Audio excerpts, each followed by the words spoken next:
Mais comme il y a tout Bishbat qui arrive, on va parler un petit peu, comme ça.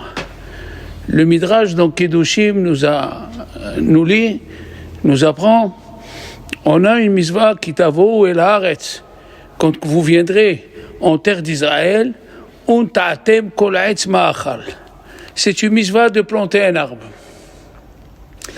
Pourquoi c'est une misva, ou pour toi, ou pour les autres.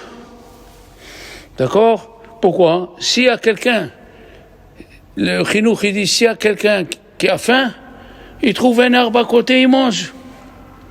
C'est une bonne explication, Pourquoi Dieu, il a institué que tout le monde, quand il rentre en Israël, qu'il ait une mitzvah de planter un arbre. Ok? Maintenant, dans le Midrash Tanchuma, on nous apprend une histoire. Il y a écrit, c'est arrivé avec l'empereur Adrien. Adrianus, on est en grec, Adrianus Caesar. Il sortait pour aller faire la guerre contre ceux qui étaient contre lui. Il est passé par Tibériade. Vous savez que Tibériade, c'est l'endroit où il y a le plus de vergers en Israël. Il a trouvé un vieux qui était en train de planter un arbre, un figuier. Il lui a dit, dis-moi, quel âge tu as? Il lui a dit, j'ai 100 ans. Tu as 100 ans et tu veux planter un arbre? Mais vous, chez les Juifs, il faut attendre la 5e année pour 3 ans de Orla, excroissance. La 4e année, il faut faire monter les fruits au Beth Amikdash. Et la 5e année, c'est là où tu vas profiter. Il lui a dit, écoute, monsieur l'empereur, je le plante si j'ai le mérite de manger, je mange. Et si j'ai pas le mérite de manger, eh bien, ça sera pour mes enfants, mes petits-enfants. Comme ça, il lui a répondu. Il est parti, il a fait la guerre. La guerre, elle a duré 3 ans contre les révolutionnaires. Au retour, il a dit à son cocher, accompagné de milliers de soldats, il lui a dit, il est arrivé, il lui a dit, alors? Il lui a dit, comme vous voyez, l'arbre il a planté, mais on ne peut pas encore toucher les fruits. Et là, il lui dit, s'il pousse les fruits, je vous promets, je vous les amène jusqu'à Césarée. Césarée, c'est là où il habitait César. Mazienne. D'accord? Qu'est-ce qu'elle nous dit la Torah? Le Midrash. 5 ans sont passés. Il a pris les fruits et il a dit à sa femme, écoute, j'ai promis à l'empereur de lui amener les dates. Ok?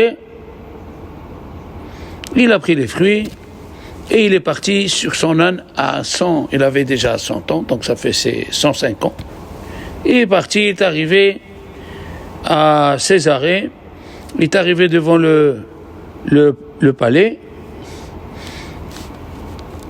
Eh oui. Tout le sujet, on continue. Tout le sujet, il a amené avec lui. Parce que nos sages nous disent que quand Dieu, dans la paracha de Bechokotai, quand Dieu va punir les enfants d'Israël, ils se tuent entre eux, ils faisaient de l'arbre d'Azara. Quand Dieu va les punir, après c'est écrit, va escor et biriti. Je vais me rappeler mon alliance avec Abraham, avec Yitzhak, avec Yaakov, et même la terre, je vais me rappeler. Et la terre? Qu'est-ce qu'elle va faire la terre le jour où Dieu il va se rappeler? Nos sages ils disent, la terre, elle a sauvé Adam Arishon. Pourquoi? Parce que quand Dieu il a dit, je vous donnerai il a dit à Adam Arishon, il lui a dit, toi tu restes à Gan Eden, il a dit à la terre, sors pendant les 6 jours, sors des fruits, Etz peri, Ose peri. C'est quoi un arbre fruitier qui donne des fruits? Si c'est un arbre fruitier, il donne des fruits, oui ou non?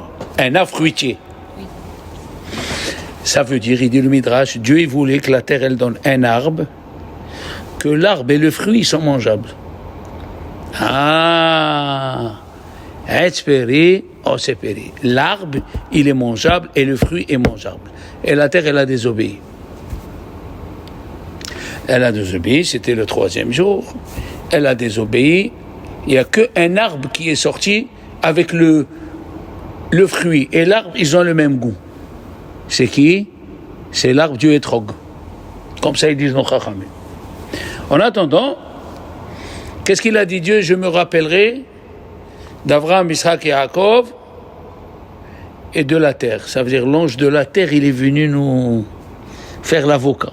Il a dit à Dieu, si l'homme il a fauté, c'est ma faute, c'est moi qui ai désobéi.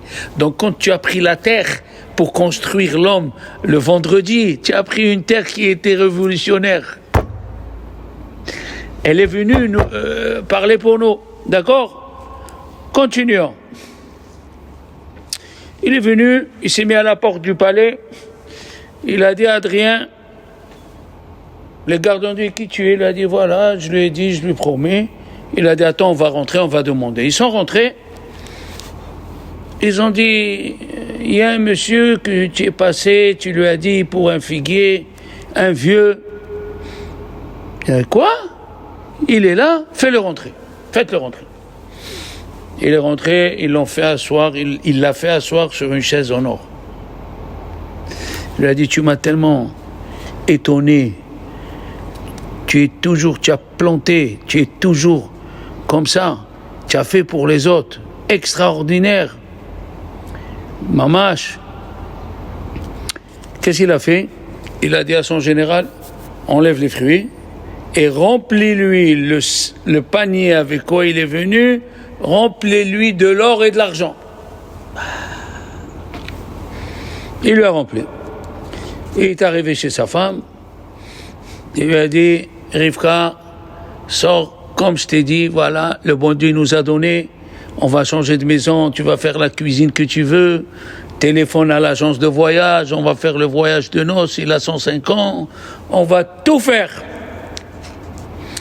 Alors, elle a commencé à faire, et la voisine, elle voit, elle dit, oh, Rivka, qu'est-ce qui s'est passé?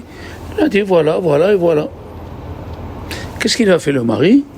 Il a pris toutes sortes de fruits qu'il avait, des mangues, des fruits du paradis, tout ce qu'il avait, il a fait un grand panier, et il est monté chez Adrianus Kessar. Quand il est arrivé, il lui a dit, qu'est-ce que tu as fait? Je vous ai amené, lui il vous a amené des figues, moi je vous ai amené tous les fruits. Qu'est-ce qu'il lui a dit? Il a dit à ses gardes, prenez tous les fruits, vous lui envoyez sur la figure. Ils l'ont déformé.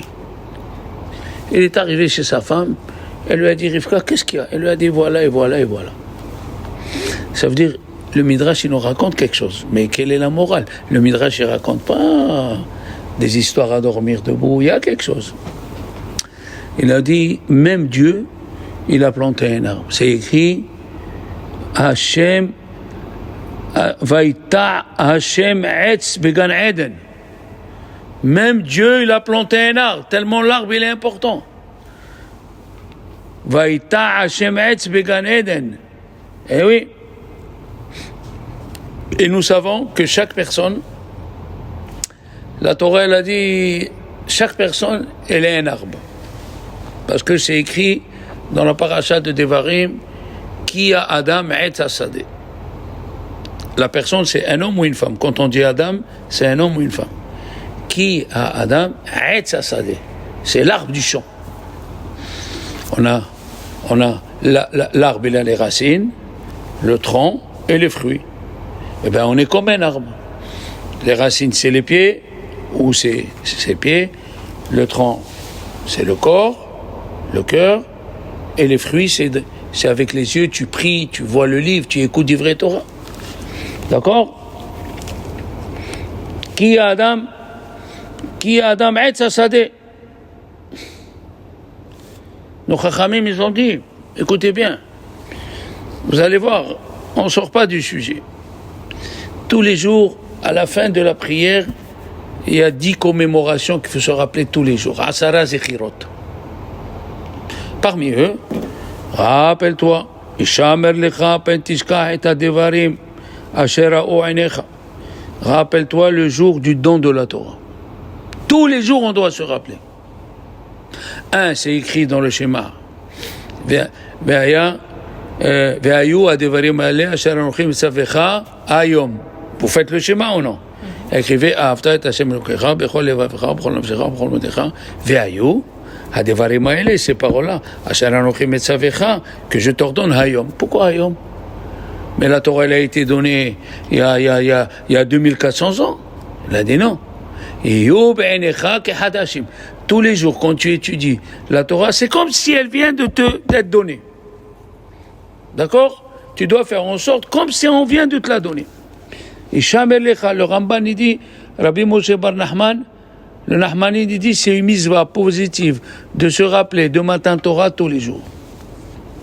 Et dans les livres des prières un peu compliqués, je veux dire, il y a plus d'explications, c'est écrit avant le chemin, Vekeraftan ou Malkenu. Tu nous as rapprochés. Et il dit à Rizal, là-bas, il faut penser qu'on s'est rapproché de matin Torah. Keraftan ou Malkenu. D'accord? Nos sages, ils disent qu'il y avait un tremblement de terre. Au moment de matin Torah, il y avait tremblement de terre. Hein? Il y a écrit dans le Hallel, Heharim Ragdu Keelim. Les montagnes ont dansé comme les béliers. Heharim Ragdu Keelim. Ils ont dansé comme les béliers. Ça veut dire qu'il y avait de l'eau, il y avait du feu, il y avait le chauffard, et il y avait le tremblement de terre au moment où il y avait Matan Torah. D'accord? Il est tombé de l'eau. Gam Shamaim Natfu Maim. D'ailleurs, il y a dans le Tehillim, le premier Tehillim, une allusion à tout Bishvat. Dans le Tehillim, c'est écrit Ki im betorat Hashem efso. Non, il y a écrit Ve'aya ke'et shatoul. Il est comme un arbre planté, Ve'aya ke'et shatoul, al palgemaim, sur les ruisseaux. Ve'aleo lo ibol. Et ses feuilles ne se fanent jamais. Ki im betorat Hashem chefso. Ce monsieur, betorat Hashem, il aime la Torah. Alors écoutez bien. Il y a 4 Rosh Hashanah. Nissan, Rosh Hashanah pour les rois. À partir de Nissan, on compte. Ça veut dire s'il était un mois avant Nissan, il était roi, un juif. Quand il arrive Nissan, on dit la 2e année. Il y a Rosh Hashanah pour les fruits. C'est quand Rosh Hashanah pour les fruits? Plusieurs se sont trompés, ils disent le 15 Shevat. C'est faux. Rosh Hashanah pour les fruits, c'est à Shavuot qu'on a amené les bikurim. On a amené les fruits avec un tralala, avec un bruit, pour remercier Dieu qui nous a donné les fruits qui vont être belles et beaux cette année, les fruits. Tu as compris? Ki im betorat Hashem chefso. Alors, Rosh Hashanah pour les bikurim, pour les fruits, c'est Shavuot. Rosh Hashanah pour l'eau, c'est Sukkot. Au temps du Beth Amikdash, on tournait autour de l'autel et on versait de l'eau. C'est Rosh Hashanah pour l'eau. Gemara, elle dit Rosh Hashanah pour les arbres, c'est quand? Rosh Hashanah pour les arbres. Beth Shammai dit c'est le premier Shevat. Et Beth Hillel, ils disent le 15 Shevat. Et la halakha, elle est comme qui? Comme Beth Hillel. Nous faisons tout Bishvat, on dit tout. Tout, c'est 9 et 6. Tout, 9, Vav, 6. 9 et 6, 15. Tout Bishvat. Et c'est extraordinaire parce que chacun y suit sa façon d'être. Regarde comme c'est beau. Beth Shammai, ils suivent la rigueur. Toute leur vie, c'était la rigueur. Alors ils disent, comme Rosh Hashanah, c'est le premier du mois, pour juger les hommes, Eh bien, tout Bishvat, c'est le premier du mois. Comme chaque fois tu dis Rosh Hashanah, et même dans Shevat, c'est le premier. Et Beth Hillel, ils suivent la tolérance. Puisqu'ils suivent la tolérance, qu'est-ce qu'ils disent le 15? Eh bien, le 15 Tishri, c'est quoi? Le 15 Tishri, c'est Sukkot. C'est la fête de l'eau, de la qualité, de la miséricorde. Middat Arahamim. C'est la miséricorde. Alors, ils ont dit le 15. Chacun y suit son origine. Il y a, comme Moshe et Aaron. Dieu, il a créé Moshe, c'est la rigueur, et Aaron, c'est la gentillesse. D'accord? On continue. Arehem, il dit, qui c'est Arehem? Rabbi Eliyahu Mizrahi, qui était en 1390 à Istanbul. Un très grand rabbin. Il a dit une chose que beaucoup ne savent pas, que même, pas juste les 10 commandements, Dieu nous a donné devant tout le monde, même la paracha de Ve'elea Mishpatim. Ve'elea Mishpatim, voici les lois, Vav, le Vav est venu ajouter, comme les premiers, ils étaient au Mont Sinaï, même Ve'elea Mishpatim, il était au Mont Sinaï. D'accord? Mais, à la fin de la paracha de Mishpatim, il y a un verset que personne ne comprend. Il faut vraiment avoir... il faut être avec les grands commentateurs. Il y a écrit, et sous le pied de Dieu, il y avait une brique en saphir. Vetahat raglav kelivnat saphir. C'est quoi ça? Et sous son pied, kelivnat saphir. Qu'est-ce que c'est ça? Alors, on va essayer de comprendre, d'accord? Mais il faut une préface. C'est quoi la préface? Le bon Dieu nous dit, écoutez, pour Rabbi Gedalia, le Rav Gedalia, il a dit, pour nous donner la Torah, Dieu devait se faire voir à nous. Mais qui c'est qui le voit? Les malachim. Et nous, on ne le voit pas. Qu'est-ce qu'il a fait Dieu? Il nous a rendu malach. Avant de recevoir la Torah, il nous a rendu malach. Comment? Alors, en 3 choses, on ressemble aux malachim. En 3 choses, on ressemble aux malachim. Donc quoi? D'abord, on marche debout, comme les malachim. On parle le lachon à Kodesh comme les malachim. D'accord? Mais on mange et on se multiplie comme les animaux. Ben oui, et on fait nos besoins comme les animaux. Qu'est-ce qu'il a fait Dieu? Avant Matan Torah, il nous a rendu des anges pour qu'on puisse le voir. Qu'est-ce qu'il nous a donné? Il nous a donné la manne. Qui c'est qui mange la manne? Les anges. Moshe Rabbeinu, il a dit, j'étais pendant 40 jours, j'ai pas mangé de pain. Lehem lo achalti, umayim lo shatiti. Il n'a pas mangé de pain, il n'a pas bu d'eau, mais il a dit, j'ai mangé la manne. La manne des malachim. Les malachim, ils mangent la manne. Alors moi aussi, j'ai mangé la manne. D'accord?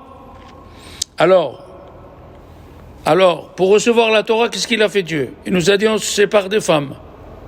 Ça veut dire, on ne fait pas des enfants. On mange la manne. On se met debout. Qu'est-ce qu'on est devenu? Des malachim. Alors, puisqu'on est devenu des malachim,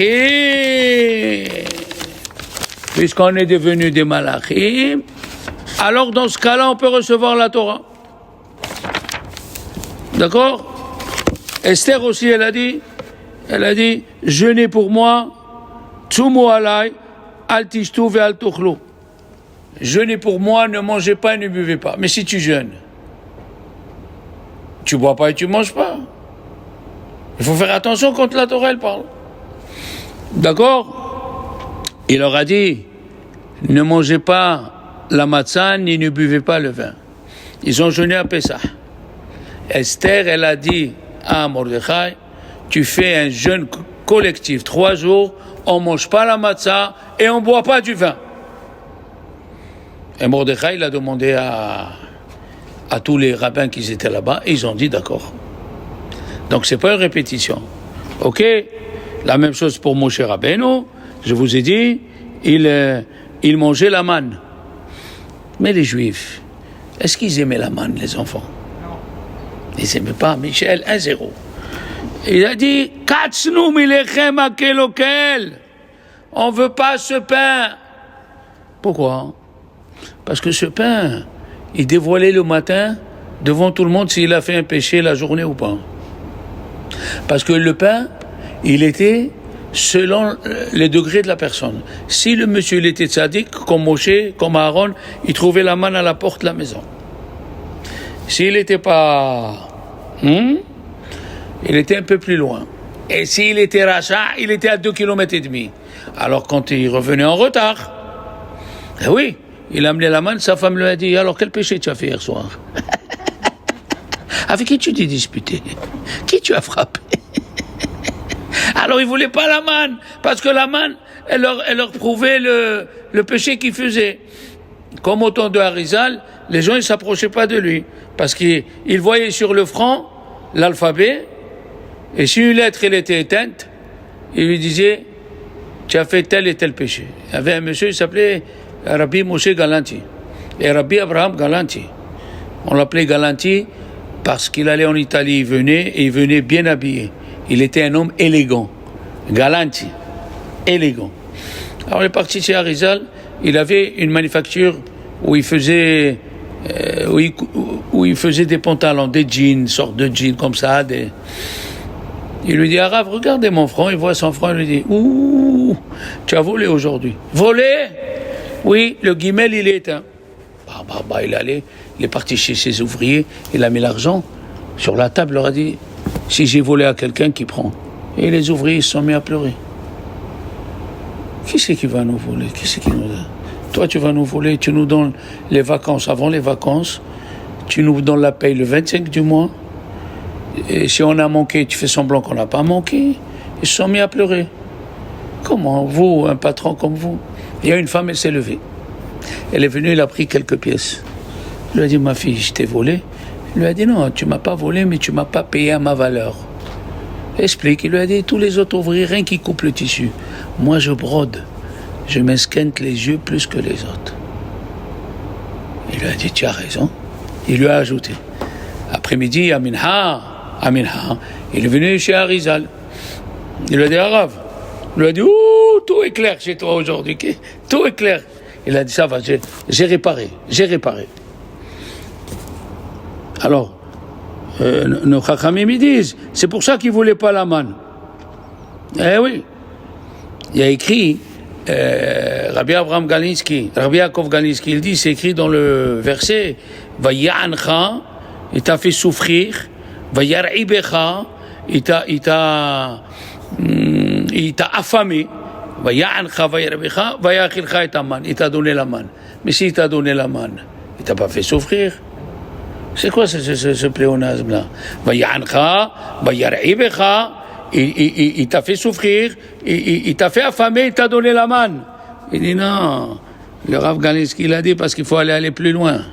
Il fallait aller plus loin sous le soleil, chercher la manne. Et c'était la preuve qu'il a fait une bêtise, le monsieur. Il a volé de l'argent. Hein? Comment on dit le manger? Le manger en hébreu. Hein? Ochel ou ma'achal. Quels sont les mots ma'achal? Ouvrez les oreilles. Moi, j'ai découvert ça. Même, Aleph, ma'achal, chaf, lamed. C'est le mot malach. Et dans la paracha qu'on va lire, Dieu nous a donné la manne et il a dit Kilo ala lechem levado ichi adam. C'est pas avec le pain qu'on vit. Ki al kol motzapi Hashem. Quand tu fais la bracha dans le matériel et tu sors le spirituel qui est en lui, avec ça tu vis. C'est pas comme ils pensent les gens. Il y a le fruit. Il y a le fruit et il y a une étincelle divine dans le fruit. Non! Il n'y a que l'étincelle divine. Kilo ala lechem, qu'est-ce qu'il dit la Torah? Kilo ala lechem levado. C'est pas avec le pain que tu manges. Kal motzapi Hashem. Avec ce que Dieu il a dit au pain de grandir, au pain de gonfler, au pain, c'est avec ça que tu vis. Dans la paracha de la semaine. Faut pas se tromper. On mange pas tu achètes du pain au quinoa ou je sais pas. du pain au seigle, c'est bon. Non, c'est le nom de Dieu qui est dedans qui lui a dit de donner ce goût. Écoutez ce que je vais vous dire. C'est étonnant, mais il faut vous l'écouter. Une fois, le Rav, il a dit aux élèves, Hachem, il est tellement grand qu'il est même dans la bouche des vaches. Un élève, il a dit, ah Rav, qu'est-ce que vous dites? Dans la bouche des vaches. Il a dit, moi je ne peux pas écouter ça, il est sorti. Il est sorti de la classe. Hachem, il est dans la bouche des vaches. Le soir, il se lève pour aller dans la rue, pour aller à la synagogue en plein minuit pour faire le tikkun chatzot et tout ça. Il a glissé. C'était une pente. Et il s'est accroché. Il y avait des trucs, il s'est accroché comme ça. Il a pu rejoindre le haut. Il faisait nuit, il ne voyait rien. Il est venu le matin, qu'est-ce qu'il a vu? C'était 2 bouches de vache congelées. Ah! Et moi j'ai vu, j'étais aux Deux Alpes, j'ai vu les bouches de vache congelées. Et il s'est accroché à eux, ça lui a sauvé la vie. Alors, il a dit au Rav, je suis désolé, je viens faire tes choses. Tu as vu ce que je t'ai dit? Hachem, il est dans ce que tu crois pas, il est là-bas. Dans le manger aussi. Le manger, il y a l'étincelle divine qui est dedans, qui donne la vie au matériel que tu vois. Vous savez, le Baal Shem Tov, il avait des élèves, il avait un tzaddik. Qu'est-ce qu'il lui a dit? Il lui a dit, tu vas aller à Istanbul et on discute pas ce qu'il dit le Rav. Un Rav, c'est un Rav. Il est parti chez il lui a dit, toi, tu vas aller à Istanbul. Moi, tu vas aller à Istanbul. D'accord. Il est parti jusqu'à Odessa. Vous connaissez Odessa au bord de la mer Noire. De Odessa, il est parti à Istanbul.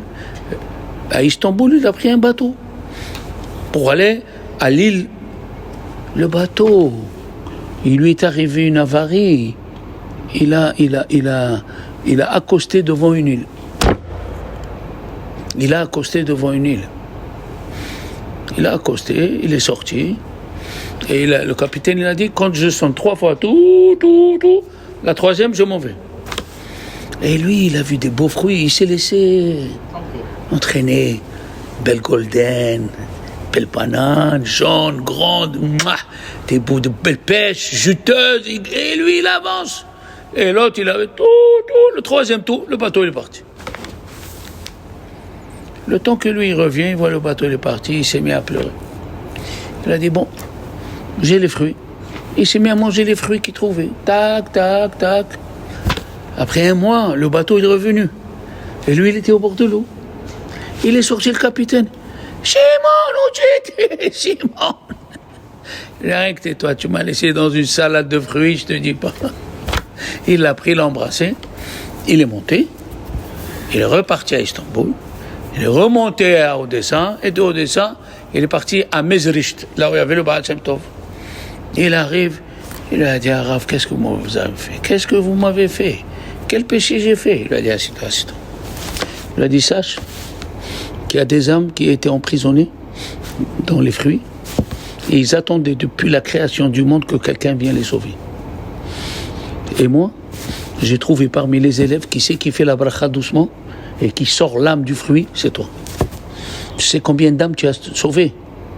Tu veux que je te dise leur nom? Il a commencé ça, non, ça va arabe. Tu les as sauvés, maintenant ils peuvent se transformer en autre chose. Parce que Dieu il a créé 4 choses. Il a créé la terre, l'inerte, le végétal, l'animal et l'homme. Tu les as fait sauter de degrés, ils peuvent rentrer chez un juif tzaddik qui fasse bien les brachot et de là-bas ils vont au Lamaba. Il a dit, ah bon? Tout ça c'est la force des brachot? Oui monsieur. Et il n'y avait que toi qui pouvais faire ça. Alors je ne pouvais pas te le demander parce que tu aurais dit non.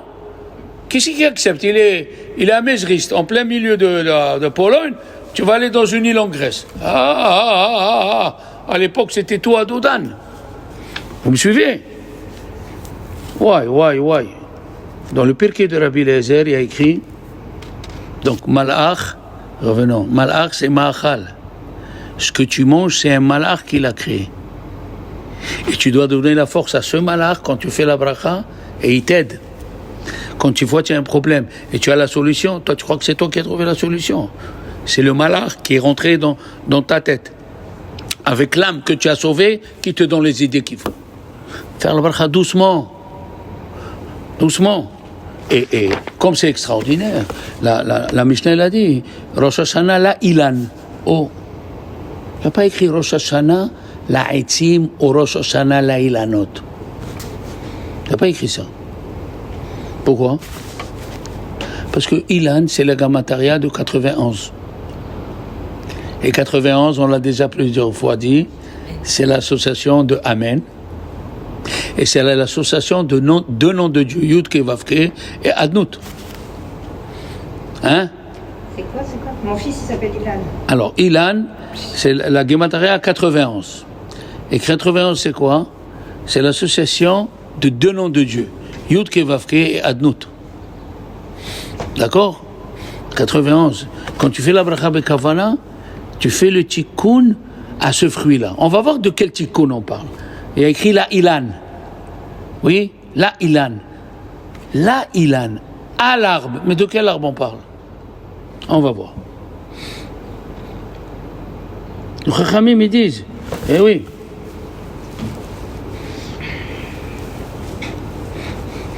que Dieu, il avait une femme, elle s'appelait Rachel. Elle était en train d'aider son mari, parce que les Juifs, qu'est-ce qu'il a fait Paro?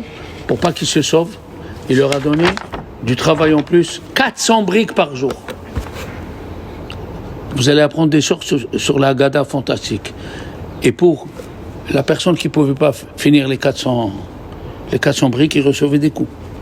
Pour pas qu'il reçoive de coups, la femme venait et l'aidait et les enfants y venaient. Toute la famille venait aider le mari pour qu'il fasse le nombre de briques. Une fois, elle est venue une femme. Elle s'appelait Rachel. Et pour faire les briques, il faut mettre par terre la paille et l'argile. Et il faut taper dessus pour que ça fasse une brique. Et Rachel, elle a commencé à faire vas-y. Elle a perdu son fils.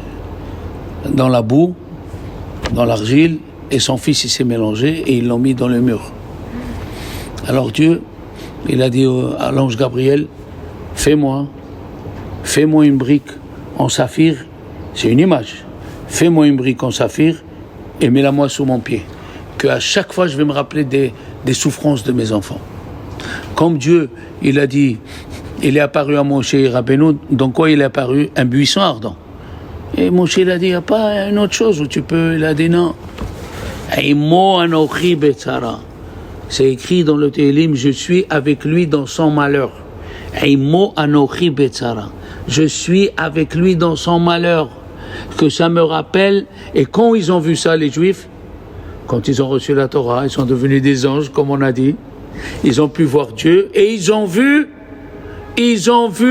la brique en saphir, que Dieu il a souffert avec eux. Hachem il souffre devant un Juif qui souffre. Un Juif qui est malade, qui ne peut pas mettre les tefilines, qu'est-ce qu'il dit Dieu? J'ai mal à la tête et j'ai mal au bras. Oui.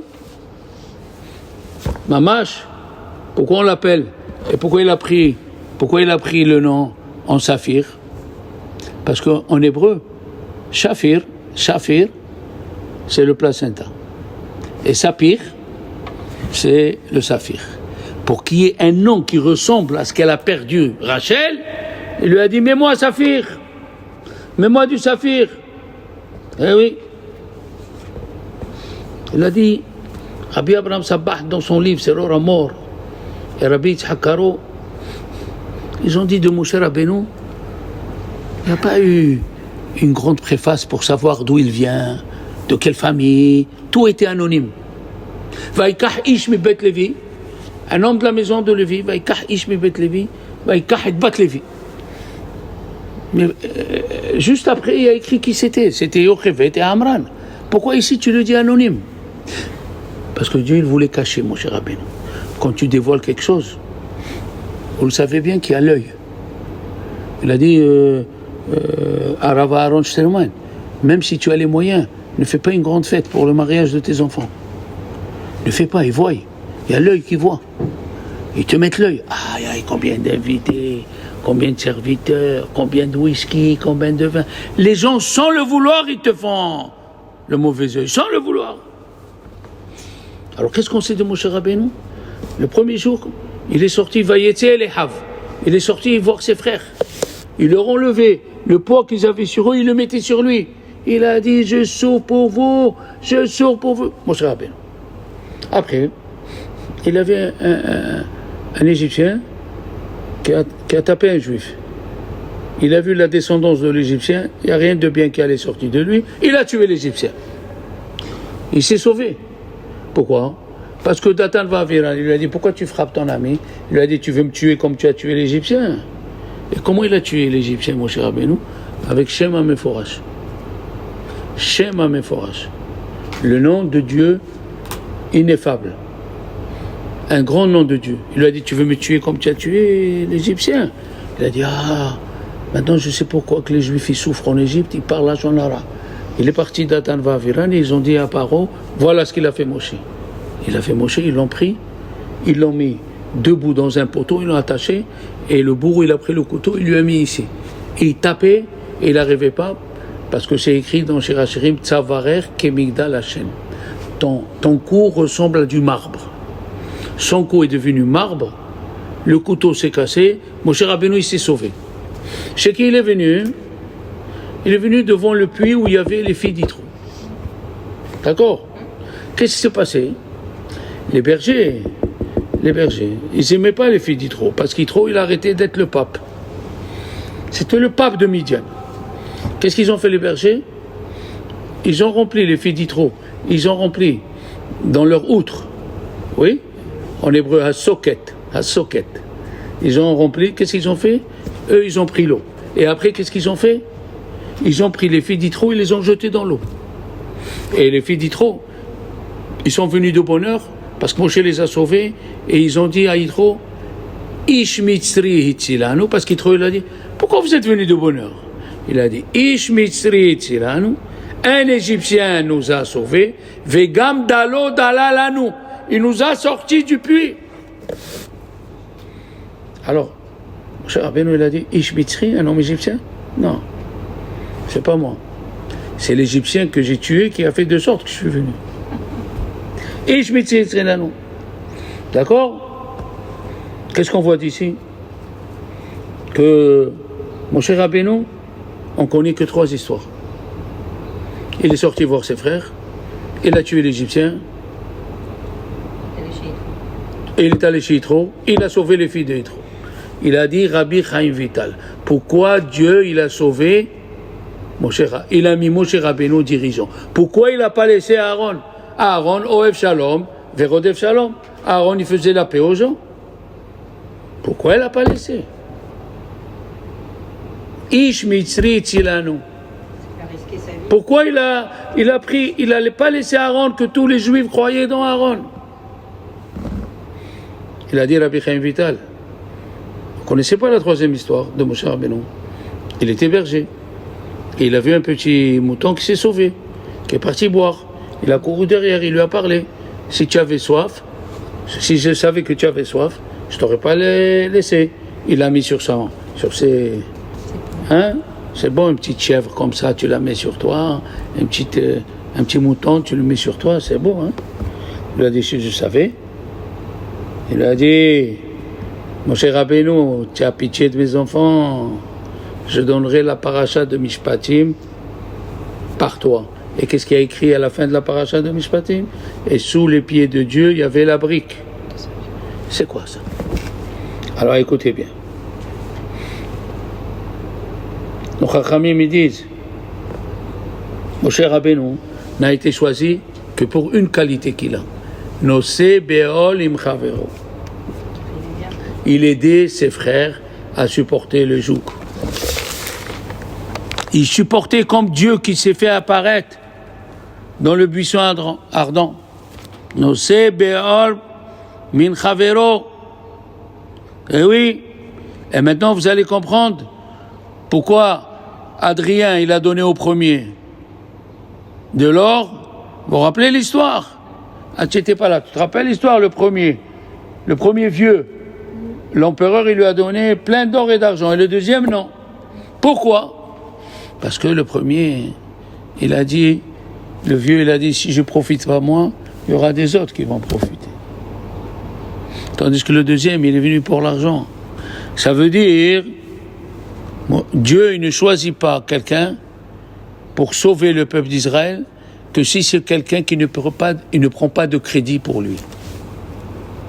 Quand quelqu'un il a fait quelque chose, et on raconte qu'est-ce qu'il a fait, et il raconte, moi j'ai fait, je suis parti, j'ai parlé, j'ai donné, j'ai préparé. Mon cher Rabbeinu, quand on lui a dit, un homme, c'est lui qui nous a sauvés, il a dit, c'est pas moi, c'est un homme égyptien. Ish mitzri tzilanu. Qu'est-ce qu'il a dit Yosef? Yosef, il lui a dit, parole, j'ai entendu que toi, moi, jamais de la vie. Elohim ya'ane et shalom et halom paro. C'est Dieu. Dieu, il ne choisit les gens qui ne prennent pas de crédit pour eux. Esther Amalka, Batomer Esther Beshem Mordechai. Esther, elle a dit au nom de Mordechai. Qu'est-ce que ça veut dire, elle a dit au nom de Mordechai? Elle n'a pas dit, monsieur le roi, je vais te dire moi je vais te dire. Non, elle a dit, moi j'ai rien, c'est Mordechai. C'est ça ce que Dieu il veut. Dieu il veut que quand il prend un dirigeant, ce dirigeant, il doit être quelqu'un d'abord qui supporte ses frères et quelqu'un qui ne prend pas de crédit sur lui. Maintenant, on arrive au bout de la grâce. Rabotai, quel mois il a commencé à écrire la Torah, mon cher Rabbeinu Michel? Shevat. Ahad Asar Chodesh, c'est écrit. Be Ahad Asar Chodesh, Be'eret Torah, mon cher Rabbeinu, le 11e mois, qui est le mois de Shevat, le 11e mois, il a commencé à écrire la Torah. Pourquoi? Parce que le mois de Shevat, quel est le signe? Le signe, c'est verso. C'est un ustensile.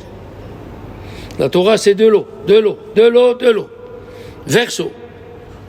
Comment on dit un pasouk en hébreu? Un pasouk? Un verset. Vous avez compris? L'eau, un verset. Il a ajouté un verset. Alors, le mois de Shevat, c'est l'arbre, on vient faire le tikkun de Adam Arishon. Et comme on est né pour les autres, comme ça il a dit Rabbi Yitzhak Mivologine, que toute ma vie, le matin, papa me disait, tu es né pour les autres. Tu n'es pas né pour toi. Un jour où tu n'as pas rendu service, c'est un jour de perdu. Il faut rendre service. Même téléphoner à une vieille, comment tu vas? Ouais, vieux. Ça va, vous avez besoin? Quelque chose comme ça, juste comme ça, ça suffit. Tu as fait déjà Gimilut Hasadim. Tu as fait pourquoi tu es né. Ce mois-là, jusqu'au 15 Shevat, c'est le mois où Moshe Rabbeinu a écrit la Torah. Et il a fini le 7 Adar. D'accord? Et l'homme, il est comparé à l'arbre. Et qu'est-ce qui donne l'arbre? Les fruits. Et les fruits, c'est les misvot, la Torah, elle dit. La Torah, elle a dit, quand on a trouvé un cadavre, et on ne sait pas qui c'est, de quelle ville il vient, on demande pardon, et on demande pardon à Dieu qu'on ne l'a pas laissé faire des fruits. Et la Gemara dit, de quels fruits on parle? Les fruits, c'est les misvot. À tout Bishpat, le Ben Israël, il avait tous les fruits du monde entier. Il avait une table, il a amené des gens manger, et bien sûr, suivre l'ordre. D'abord Mésonot, après les olives, après les dattes. Oui, après le raisin. Pas comme ils font certains. Bon, s'ils n'ont pas amené les olives, après les dates, ils font Boré Pera Geffen. Il a dit Rabbi Ovadia Yosef, c'est grave. Il y a un rave qui s'appelle Rabbeinu Pérez. Lui, il dit qu'il faut faire Boré Pera Geffen. Mais le Beth Yosef, il dit, les rabbanim n'ont pas suivi. Après les dates, c'est le raisin. Et il y a 30 sortes de fruits. Il y a des fruits qui ont les pépins à l'intérieur, mais pas de peau. Il y a des fruits qui n'ont pas de pépins, mais ils ont la peau. Et il y a des fruits qui n'ont ni le pépin, ni la peau. Pour remercier Dieu de toutes les façons. On est venu réparer la faute d'Adam Arishon. Comme c'est écrit dans Devarim, Ki ha Adam, la personne, c'est un arbre du champ. Pourquoi tu dis qui? Ha-Adam. Tu pourrais dire qui? Adam Etzasadeh. Ha-Adam revient à Adam Arishon. On doit réparer la faute. On doit réparer la faute et remercier Dieu, être reconnaissant sur la terre. La question elle est, pourquoi on ne fait pas Tahanoun? Pourquoi on ne fait pas le Tahanoun le jour du Tchab, le jour de Tou Bishvat? Il n'y a rien, il n'y a pas de fête, il n'y a pas d'interdiction de travailler. Pourquoi on ne fait pas le Tahanoun? Alors écoutez bien comme c'est joli. Les Chachamim me disent, qu'est-ce qu'on vient faire? La réparation de Adam Arishon. C'est quoi? Avant la faute. Après la faute. On veut retourner avant la faute. Alors imagine-toi un monsieur qui veut se marier. Un jeune homme, 23 ans, 24 ans, il va se marier. On le voit qu'il a de la peine. On lui dit, pourquoi tu as de la peine? Tu vas te marier? Un hatan, il n'a pas de la peine. Un hatan, il est content. Et le jour de son mariage, on lui efface tous les péchés. Alors nous maintenant, le jour de Tou Bishvat, qu'est-ce qu'on fait? Le tikkun de Adam Arishon avant la faute. Donc on ne fait pas tahanoun, on est comme un hatan. Et c'est le mois, bien sûr. Et c'est le mois où il faut demander de la Torah, parce qu'on vient de dire que Moshe Rabbeinu, il a écrit la Torah à partir du mois de Shevat. Pourquoi? Parce qu'il s'appelle Déli. Il s'appelle un ustensile. Avec quoi on prend l'eau du puits? Comment il s'appelle cet ustensile? Hein? Un délit. Et si tu pries pas, et tu manges pas de fruits, tu fais un délit. Tu causes, tu fais un délit. Alors attention, il faut acheter les fruits, ce que tu peux. Le soir, il y a dans Internet, dans les synagogues, il y a les feuilles, dans l'ordre des fruits qu'il faut faire. Et n'oubliez pas, après la date, c'est pas le vin, il dit Rabbi Ovadia Yosef, il a crié, et son fils, Shalita, Rabbi Ishaq Yosef. Alors d'abord, maisonnotes, les olives, les dattes, les raisins, il faut suivre. Les figues, et après la grenade. Mais en vérité, s'il y a toutes sortes de fruits, même des fruits de Adama, on n'est pas obligé de faire l'ordre. L'ordre, il est que s'il y a que les fruits de l'arbre. Mais s'il y a les fruits de l'arbre et de la terre, tu fais ce que tu veux. Mais si déjà tu choisis les 7 fruits que Eretz Israël, elle a parlé d'eux, alors attention. Suis l'ordre. Tu fais pour éminer maisonnotes sur des gâteaux, si tu veux, ou du pain doux. Après de l'orge. Si tu as un gâteau en orge, voilà. Sinon, tu achètes une bière où il y a de l'orge. On peut faire des sauvages. Hein? La bière, on fait chez Apple. Ouais, mais c'est l'orge. C'est ça le problème. Rabbi Ovadia Yosef, il n'est pas d'accord d'amener la bière. Chazak. Alors, tu fais selon l'ordre que tu connais. Alors, espérons, Pedat Hashem, Refoua Shelema à tous les malades, Amen.